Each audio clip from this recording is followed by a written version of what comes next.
The story begins with Mason and Amelia, a rich couple flying in their private jet to attend a grand party. The night is filled with luxury, and among all the guests, they meet Perez, the richest man at the party and the one hosting it. While talking, Mason mentions that he loves cars and owns a big collection. Perez, who also loves cars, gets excited and invites them to see his private garage. Inside, Perez proudly shows his most valuable car, worth nearly $200 million. Lovely collection. Is it true? Mason and Amelia, amazed by its beauty, ask if they can sit inside. Perez happily agrees. But the moment Amelia sits in the car, she secretly signals a hacker named Link. Suddenly, the lights go out, and Mason's men attack Perez, knocking him to the ground. Mason quickly starts the car and drives away.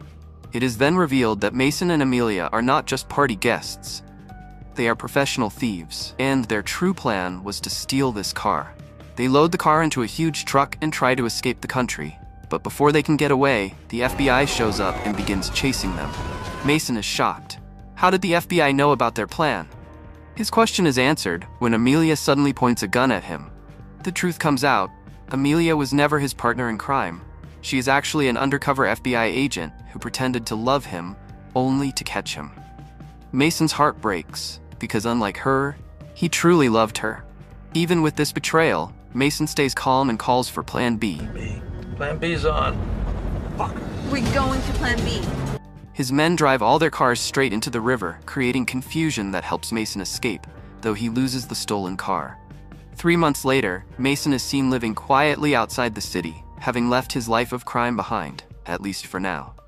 One day, Mason's younger brother Sean came to meet him.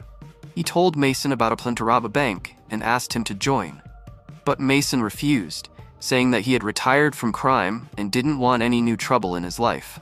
Sean tried hard to convince him, but when Mason didn't agree, he left. Before leaving, Sean gave Mason a phone, telling him that if he ever changed his mind, he could call and join the plan. 3 days passed, and Mason's answer remained the same. He had no interest in the robbery. But on the day of the heist, Mason suddenly got a call from Link, asking why he was late for the mission. Mason was shocked, because he had already refused to join. It turned out Sean had lied to his team, telling them that Mason was already part of the plan. At first, Mason was furious, but to avoid bigger problems, he was forced to step in and help his brother. Meanwhile, Sean was waiting in a coffee shop across from the bank.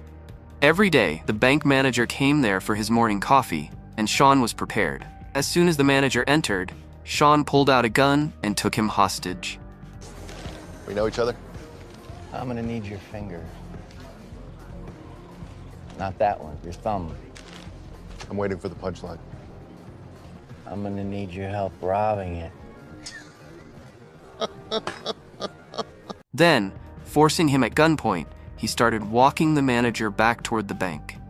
But before they could enter, Mason arrived and stopped them. Mason warned Sean that the plan was too dangerous and would get them all killed. Sean, however, said it was too late to back out. The rest of their crew was already inside. When Mason entered the bank, he saw that Sean's team had blended in with the crowd, disguising themselves as ordinary customers. Sean dragged the manager to a corner and demanded he open the security door.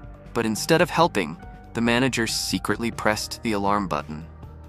Within seconds, the bank filled with panic. Sirens blared, and the security guards opened fire on the thieves, throwing the entire mission into chaos.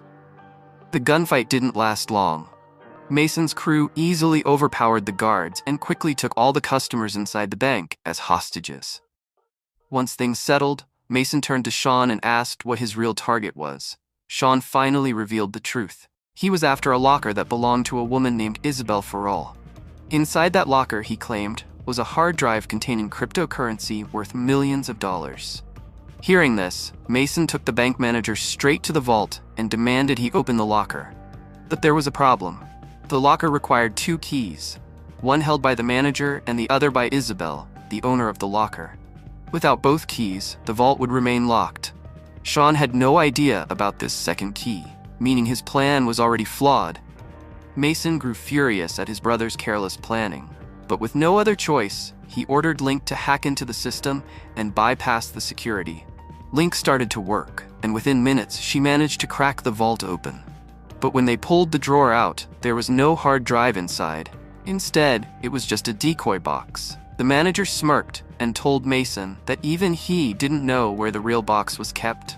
Mason, now boiling with anger, turned on Sean for dragging them into such a reckless mission. Tell me everything. Meanwhile, outside the bank, the FBI had already surrounded the building with a full tactical team. Leading the operation was none other than Amelia, Mason's former lover and the same agent who betrayed him months ago. She immediately made contact with the crew inside. Link tried stalling her with clever words, but Amelia wasn't fooled. She demanded to speak directly to Mason. When Link relayed the message, Mason told Sean to keep an eye on the manager and then stepped into Link's control room. The moment Amelia's voice came through the line, Mason froze. Memories of their past rushed back, and for a brief moment, the ruthless thief felt the pain of heartbreak all over again. Mason quickly reminded himself that Amelia was no longer his lover, but his enemy, and her only goal now was to capture his team. Controlling his emotions, he began negotiating with her. Mason demanded that the FBI move their forces 50 feet back from the bank, or else he would start killing hostages one by one. Along with this, he asked for pizza and beer for his team, and insisted that Amelia herself should bring the food inside.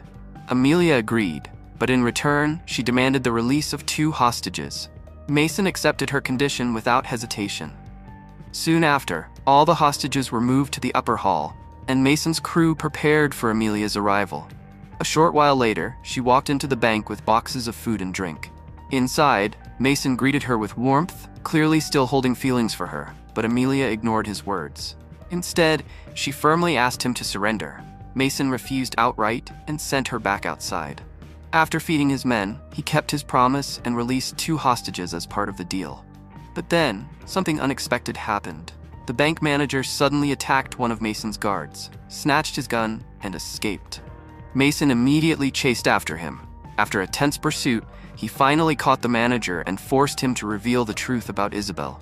The manager confessed that Isabel Farrall was the wife of Abel, the most dangerous gangster in the country. Abel was not only powerful, but also backed by influential politicians. The manager explained that the missing hard drive likely contained evidence of the politician's crimes. If exposed, the entire government could collapse. Despite knowing this, Mason decided to go after the hard drive.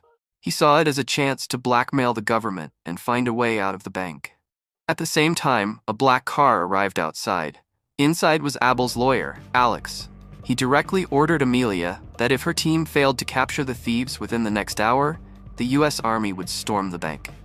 Amelia, confused by this sudden authority, contacted her supervisor.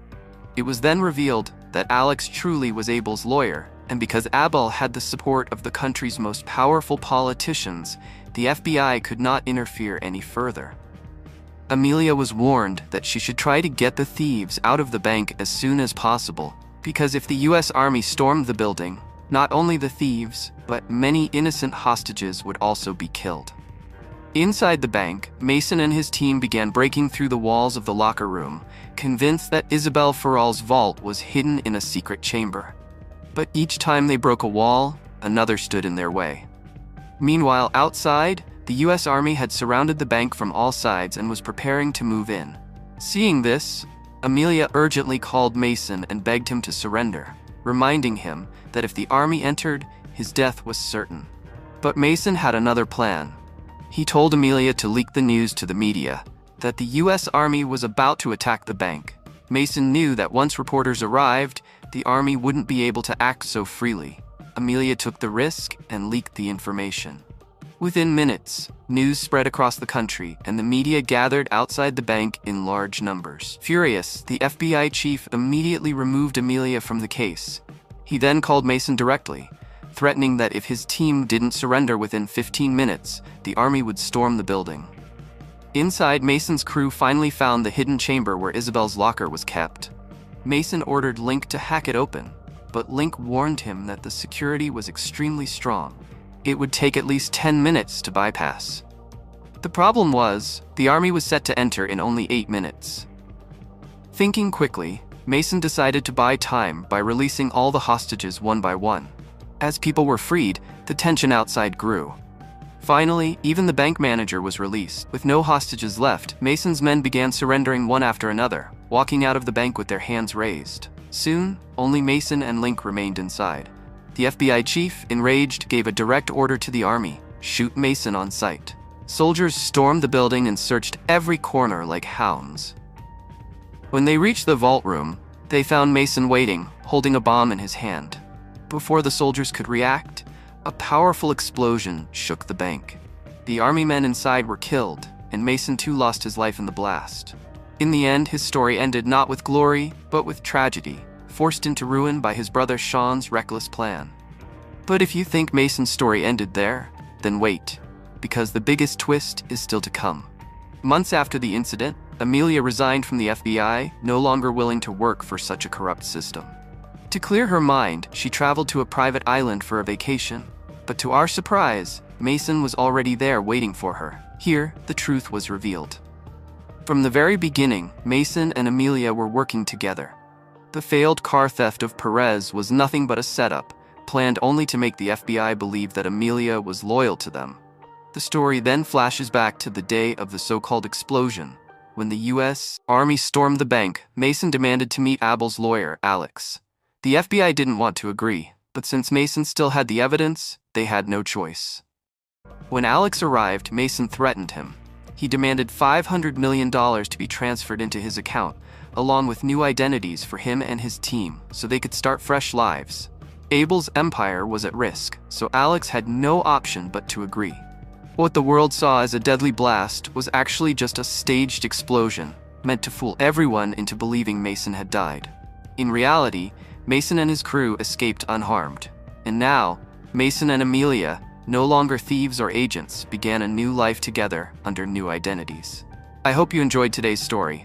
Before leaving, tell me in the comments, how much money do you think is enough to live your whole life? If you liked this video, don't forget to hit the like button and subscribe to the channel. I'll see you in the next one. Until then, keep watching Infinite Recaps.